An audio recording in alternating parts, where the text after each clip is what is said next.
start at 7:30. Welcome to the October Cabinet meeting. First on the list, apologies for absence. We have Laney apologising, Councillor Shears, sorry, and that's our lot. Any declarations of interest? Councillor Carter. Thank you, Chair. Although not a member of this committee, I have an interest in items 12 and 13 as a remunerated non-executive director of HTS Group, and if there is any discussion on those two items, I will leave the room. Thank you. Appointed by the Council. Right, so we move on to item 3, the minutes, pages 4 to 9. I hope you've all had a good chance to read those. Are we happy to declare those an accurate recording of the meeting of the 12th of September? Agreed. Agreed. Good, thank you.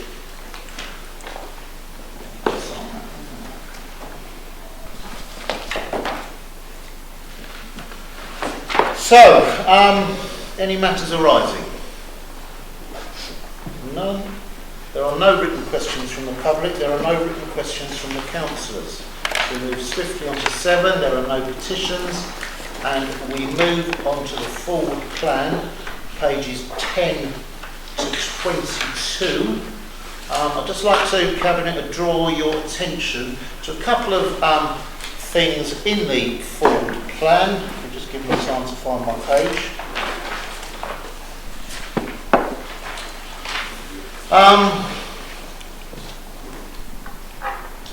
I'll ask Councillor Curtin to start with looking at the item on the local plan. Do you just want to explain what's happening there? Yes, Chair, thank you. Members will note that the report on the local development plan has been withdrawn from the agenda, and I think it's useful for me to explain why and obviously outline the implications of that.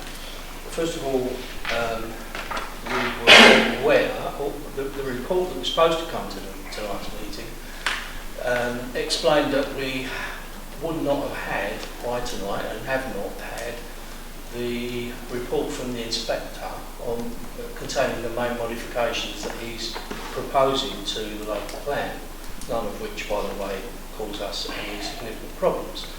But we're required to submit those main modifications unamended for public consultation.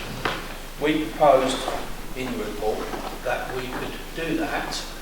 As we're not able to change what the inspector's telling us, we felt we were able to go out and do the consultation without having them here this evening. Obviously we would have been able to make our own comments through the consultation to those modifications if we had them. However, in between the report being prepared and the agenda being set up, a developer, a promoter of a development site within Harlow has approached the inspector and indicated that they don't consider it appropriate for us to proceed without having the main modifications through the inspector. And the inspectors, if you like, on the side of caution, has suggested that we should not proceed tonight with what we intended to do. So obviously we don't want to upset the inspector and, if you like, ignore his recommendations, and so that's why the report was withdrawn tonight. But what that does mean is that we won't be able to avoid the consequences, what we were trying to avoid, and it will not be possible for us to, if you like, keep to the original timescale, which was that we were hoping on the timetable we were putting forward in the withdrawn report to go to the January Cabinet meeting for the adoption of the local plan. That will now have to be delayed to at least the 27th of February. So that's the, if you like, the consequences of us following the inspector's recommendations. Thank you, Thank you, Councillor Purton, for that information. There are two other changes. The Article 4 directions, which is the second row down on page 11, there's been no objections to the temporary fields direction, and therefore it doesn't actually need to be considered by the Cabinet. That's why there is a report here. The other proposed Article 4 directions have been re-advertised for consultation. If there are objections to these sites, a report will be considered by Cabinet on the 5th of December. If there are no objections, a report won't need to be brought to Cabinet. And the other thing is on page 12, second row down, the contract award for the demolition of the old Lister House site in Perry Road. Following the tender process, the contract that was awarded was of a value less than £250,000 and therefore does not need Cabinet approval, so we haven't got a report on that either. Right, okay, thank you. Moving on, recent relevant decisions taken by the leader, deputy or portfolio holders, and there have been none. So we can skip 10 and move on to item 11, the homelessness and rough sleepers strategy. Who's moving that? I formally move that, Chair. And I'll second it. Chair, might I say a few words before you open up for questions and debate? Please do. Obviously, it's a great privilege for me tonight to bring this report to Cabinet. It's been long overdue. It's been a very comprehensive piece of work. It's not the first time that the Council's had a homelessness strategy brought in front of the Cabinet, but it's the first time that we've had a homelessness strategy that's been aligned with a rough sleeping strategy. So it's a new initiative that we've been given by the Government and a major piece of work. We've undertaken quite a robust and rigorous review and we've consulted widely. Homelessness is rising with trends likely to continue. We've seen in this town alone large numbers of people in temporary accommodation, a larger increase of homelessness applications. Whilst we focus on prevention, we're having less impact than last year, unfortunately. There have been some successes which are clearly earmarked within the report. Bromley Cottages, I have to start with, making a real difference to people's lives. We are making use of our scarce property and private sector property when required. I have requested officers to eliminate the use of permitted development at Central Ford's house, and I will keep this under review. I know that the Council has requested a requirement to change the law in this regard and to stop local authorities discharging the homelessness duty in Harlow at unsuitable housing conditions. We are revigorating Harlow Homelessness Partnership, making sure all the right agencies are there and that we target resources and energy in tackling this homelessness and rough sleeping. Clearly, this is an issue that Harlow Council can't tackle alone. I've certainly learned in my time under housing, particularly in rough sleeping, that it's a very complex issue and people become rough sleepers for very many issues. So partnership working is a very important part of this policy and strategy. You'll see that we've put more resources into our homelessness team. In the last 2 years, this administration has put extra money into tackling homelessness as the increases. Whilst I'm proud of this strategy, Harlow faces significant housing challenges and tackling them is an essential priority for this council. Homelessness will rise over the coming years, and whilst we are proud of our achievements to date, we have been successful in bidding for government funding to tackle rough sleeping. And we have seen numbers reduce as a result of the innovation that we have within the housing service. But we need more housing. Generally with housing that is generally affordable. The housing register is rising at an alarming rate. We need governments of all persuasions to prioritise housing and funding to address this crisis. You will also see from this document that we've had 3 lots of consultation which are appendixed to this report. We've consulted quite widely, including a consultation with members of this council. And I'd like to place on record my thanks to members from both sides of the chambers that attended this consultation, and I can assure you that you will see many of the ideas that come forward from a very successful consultation go forward.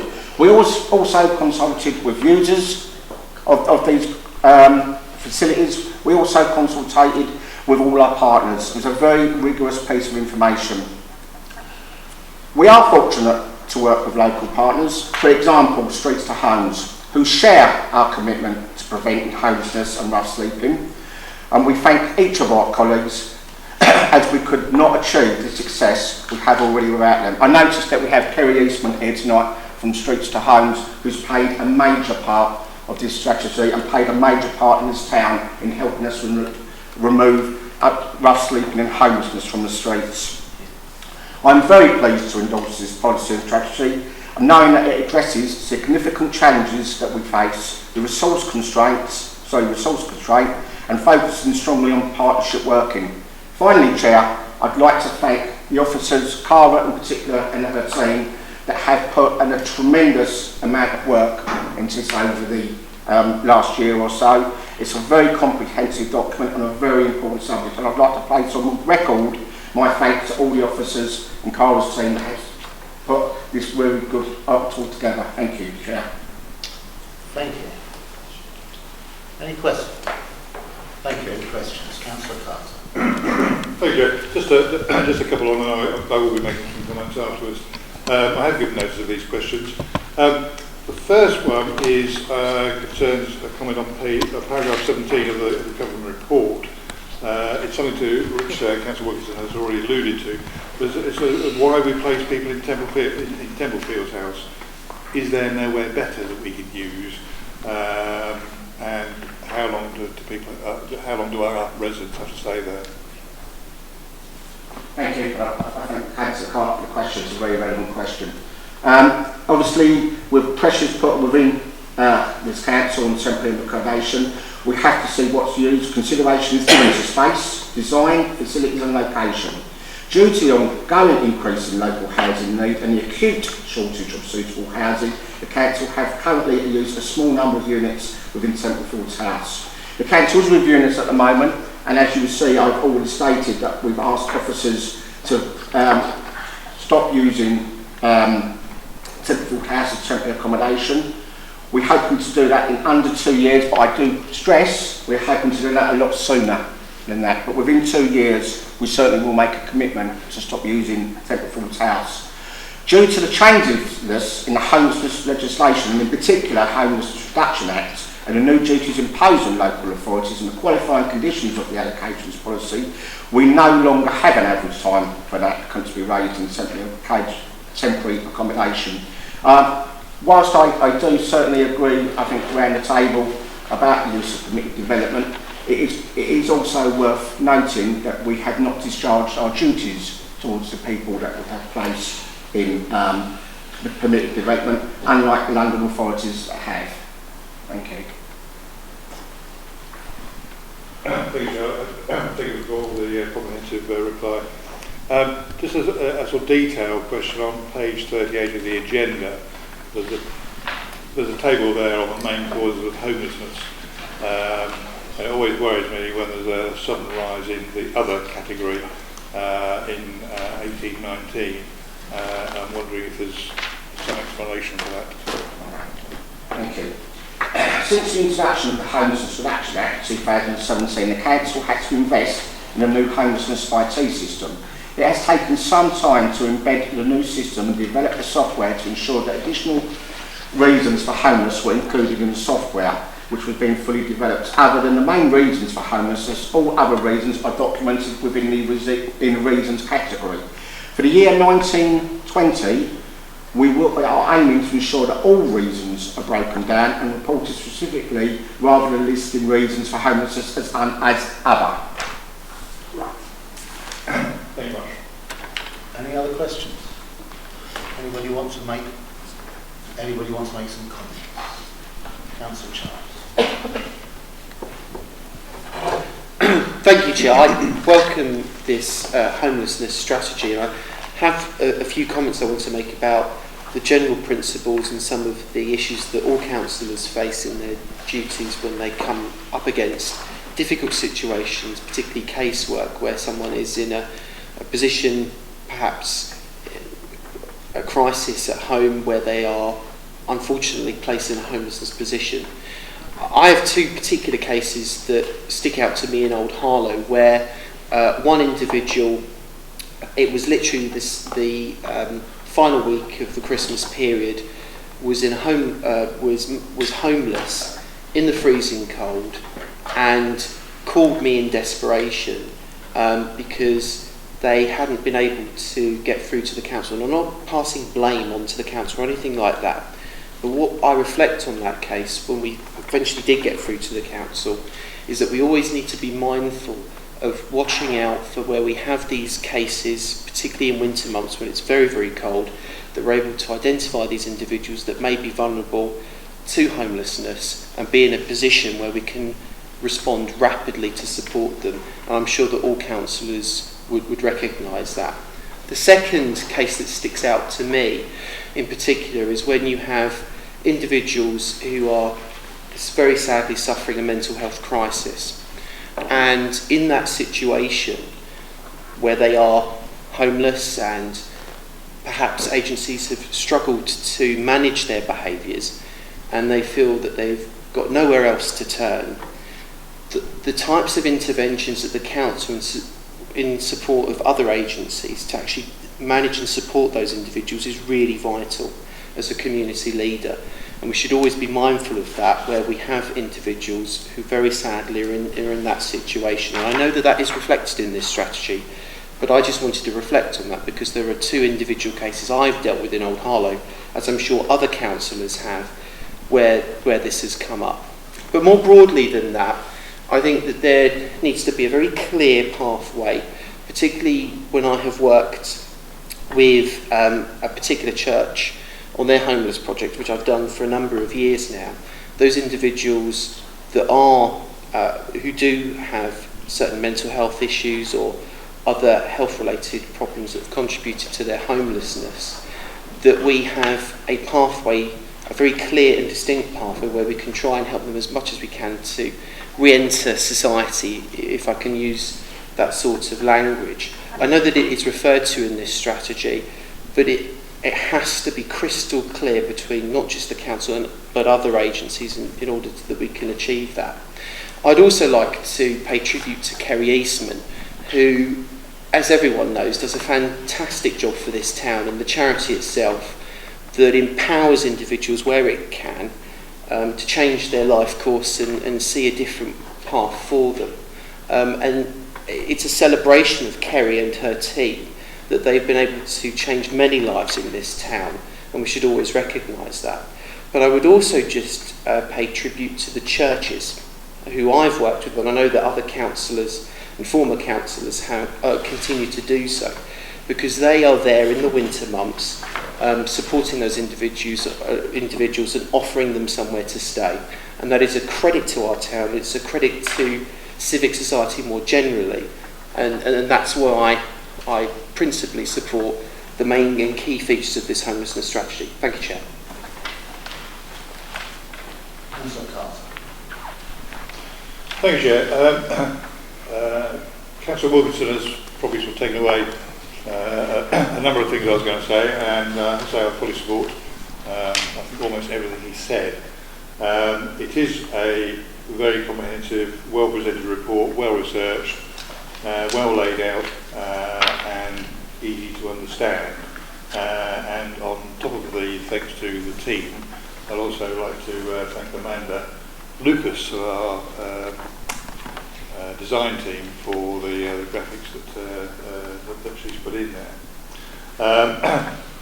It is a well laid out, and obviously appreciate all the work that's gone into it, but it doesn't detract from the seriousness of it. The previous speakers have already gone into the issues.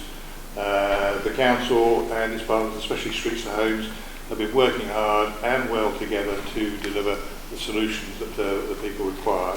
And I'm very pleased to see Kerry here tonight to see this report going through, and also to hear the compliments being paid to her and her team. I understand that Ms Stevens actually made a presentation on Bromley Cottages to a conference in Birmingham. Was it last week? Yeah. So, you know, we are getting there. We are getting there. And I have to say, from my time with Streets to Homes, which does go back quite a long way, Harlow is one of the best served towns in the eastern region for helping homeless and rough sleepers. It's not an easy task, as Councillor Joel has mentioned, and I must also commend the various teams for their patience doggedness, empathy, but combined with professionalism in helping the most vulnerable. So, you know, I think you probably work out I actually support the strategy. Now I come to the difficult bit. Before others start to try and blame the present situation on austerity and Margaret Thatcher, I will just make a few comments. As Councillor Wilkins has already acknowledged, it's well recognised in this chamber that no government in the last 35 years has built enough houses to keep up with household growth. And we do need more houses. It doesn't matter whether council housing, social housing or private sector, we need more houses and we need to push through, and particularly the council needs to push through with its building plans. We all condemn the permitted development conversions, but it's worth remembering that 1,000 households have been placed in modern accommodation. It's the fault of the referring councils that they do not choose the most appropriate accommodation for their tenants. And the other point is, where would those people be living otherwise? It's a little over 50 years ago that the BBC broadcast its marketing played a day about homelessness, Cathy Comes Home. It tracked the fall of a couple with young children from employment at a nice home down to sleeping rough. That was in 1966, and Councillor Danvers and I were studying A-level economics at Burt Mill. Coincidentally, Shelter, the housing charity, started the same year, and Crisis, another homeless charity, started the following year. So homelessness and rough sleeping is not a new issue. It's not a party issue. No party has covered itself in glory on this issue. We all have to work within the resources we have available, but we must make sure those resources are used to their best effort. And this council will achieve that with this strategy.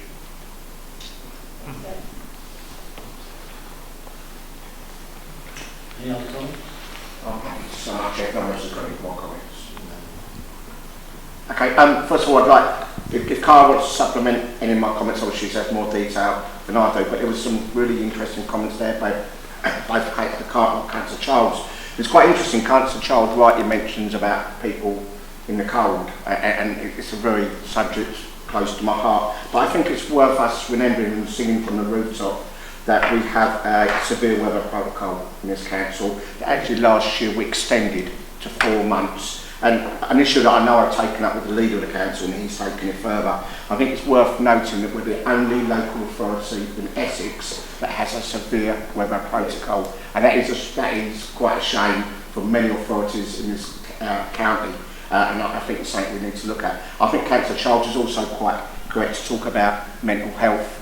Rough sleeping, as I said in my opening remarks, I've discovered certainly over quite a few years now, it's a very complex issue. It's not as straightforward as some people do. And one of the things I'm really pleased about within this report, you'll see a graph with a list of many, many partners that we're working with. And what's really good, and I understand the comments about the graphics, because the graphics are really good. It's a jigsaw, but within that jigsaw, there's pieces missing.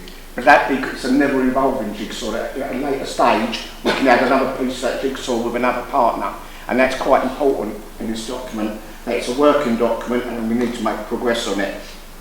And you know, there's obviously been some comments made about streets to homes, which already I've echoed, and I'm certainly well aware of my views on the subject. But I think it's actually worth thanking a lot of the partners that are also involved with the partnership that we have. It's not just us and streets to homes. I said earlier that the council can't fix this on its own, and no one's ever going to fix this on its own. You're only going to fix this issue working with partners, and that's more than sort of 3 partners. There's a whole raft of health authorities that are involved in our partnership, various issues. There's alcohol and drugs partnerships that are involved with those issues, and we need to really work together closely with all partners to try and drive this important forward. Now, unless I've missed anything technical that can't note, okay. Thank you very much. That's my summing up. Thank you, Chair. Thank you. Okay, do we accept recommendation A, the updated Harlow Homelessness strategy? Agreed. Agreed. Thank you. So then we come on to item 12, the contract award of the Neptune Building Management, which is on page 89 to 114. Who's moving that? I formally move this, Chair. Sorry, wrong one.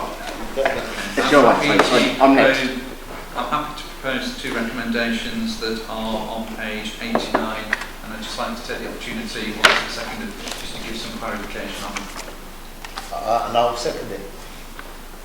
Thank you, Chair. I just want to give clarification in relation to recommendation 1. You will notice that the contract splits into 2 parts. One is in relation to facilities and the other is landscape management.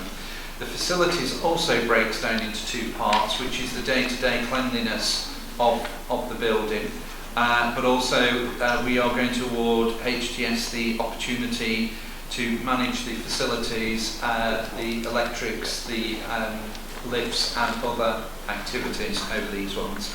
The landscaping contract will not commence until April 2020 because we've already got a pre-existing contract with a company at the present time, but we'll run those in. The reason why we have put in an option in relation to a break clause is clearly HTS is under a review regarding best quality, best value, and I think this council has to assure itself that actually this is the right place to put these contracts if we are going to go for 5 years. Certainly also finally, as the Economic Development Cabinet post, what we also need to be absolutely assured is when this contract is duly committed, HTS, this is a contract above and beyond what they currently do. We do not want to be seeing any dilution or dilution even of any activities that they currently run on behalf of the council. So on those 2 points, I'm happy to take any particular points. Or No, I'll second it. Any questions? Comments? Comments? Thank you, Chair. I welcome this report and I'm grateful to the portfolio holder for breaking down in a bit more detail the contract split and the phasing. All I would say about these contracts, I actually think it is important for HTS to have a diverse portfolio where it is allowed to under the scope of a local authority trading company, because actually it helps propel organisational momentum and focuses the business model actually extending its reach and bringing best value to taxpayers in the town. So that's why I welcome this report and the fact that they are taking on the maintenance contracts in this form. And actually I think that this is something HTS should further explore as you look at the quality and the value that you get from a local authority trading company like HTS.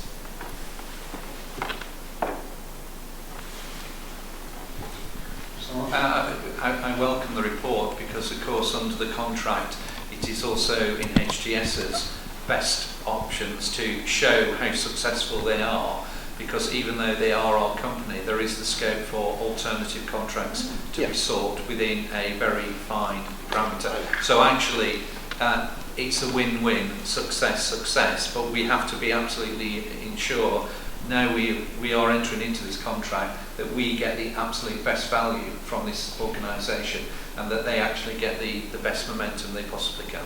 Thank you for your comments. Well, are we happy to accept recommendation A and B on page 89? Agreed. Great, thank you.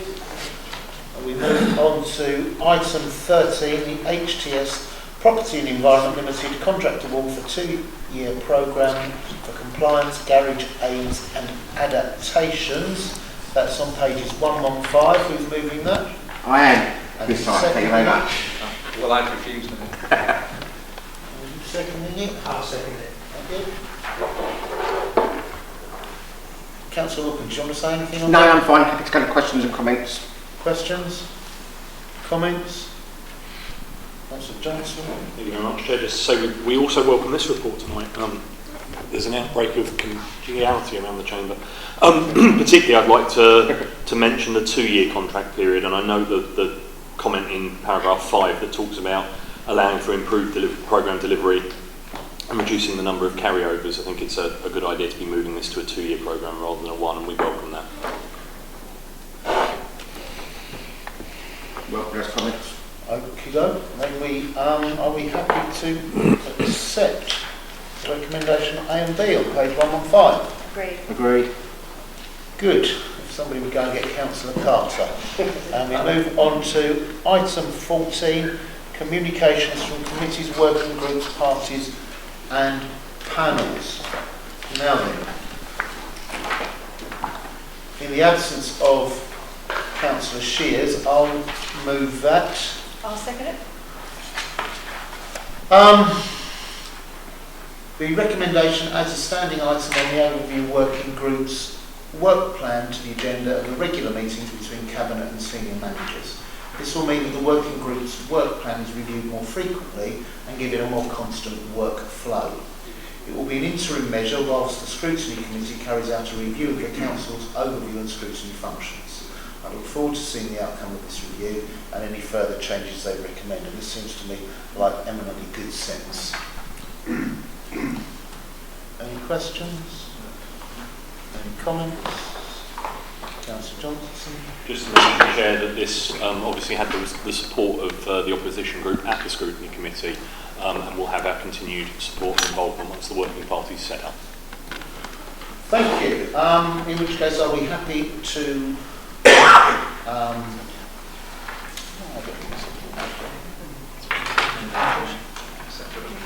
do we accept that recommendation? Yes, that's what we do. Agreed.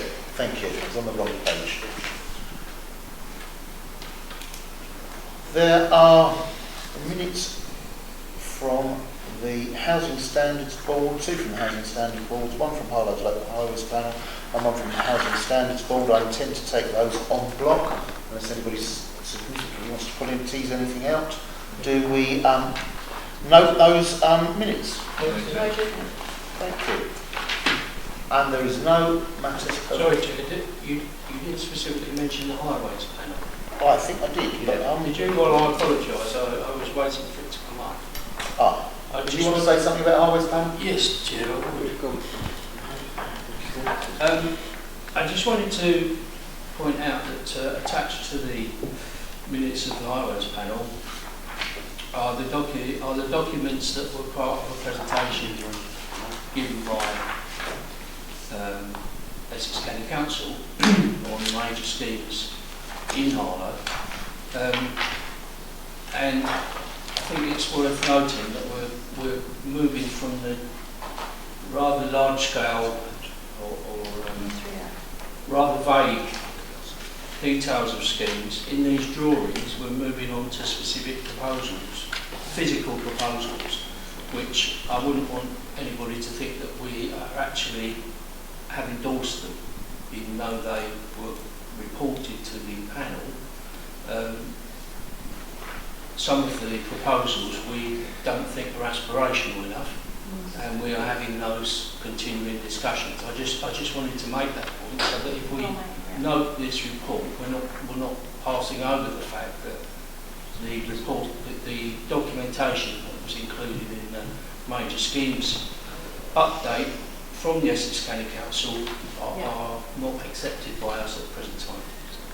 Right, those further points are accepted. Thank you, Councillor Curtin. Are we happy to note the 4 reports on block? Yes. Noted. At which point we can say there is no matters of further business. Draw the meeting to a close. Thank you.